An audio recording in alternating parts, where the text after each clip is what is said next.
sources just confirmed to CNN that the United States has seized an oil tanker that had been linked to Venezuela. Now, Russia is responding to the seizure, saying they are the owners of this vessel.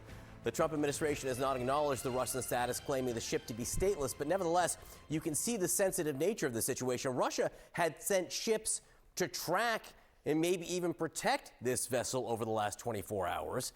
The United States has been tracking it across the Atlantic. It's the same ship that the Coast Guard had tried to seize last month near Venezuela. They were unable to board it, and the ship changed course and fled. But now, the breaking news, the United States has seized it. Nick Robertson tracking the developments for us. Nick, what are you learning?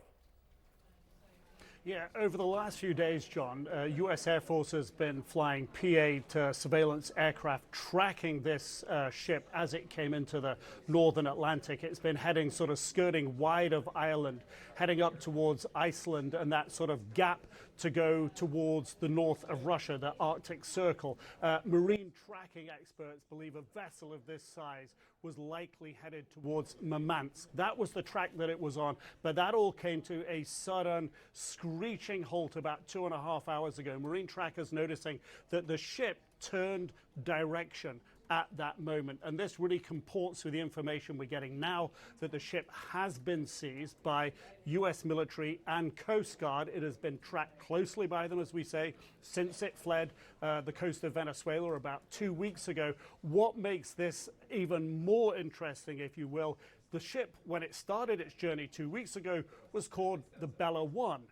Halfway along that route, it changed its name to the Marinera and reflagged itself as Russian. Not clear why. Were they trying to get protection from Russia? Was it always Russian?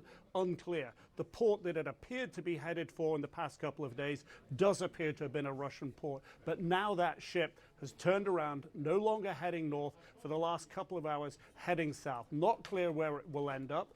It is believed to be empty, or at least devoid of oil. We don't know what else or who else may be on board of it, but certainly enough for Russia to deploy military assets to try to give it some shadow of some kind of protection, and clearly not enough to deter the U.S. Coast Guard and the U.S. military assets that seized it a few hours ago, John.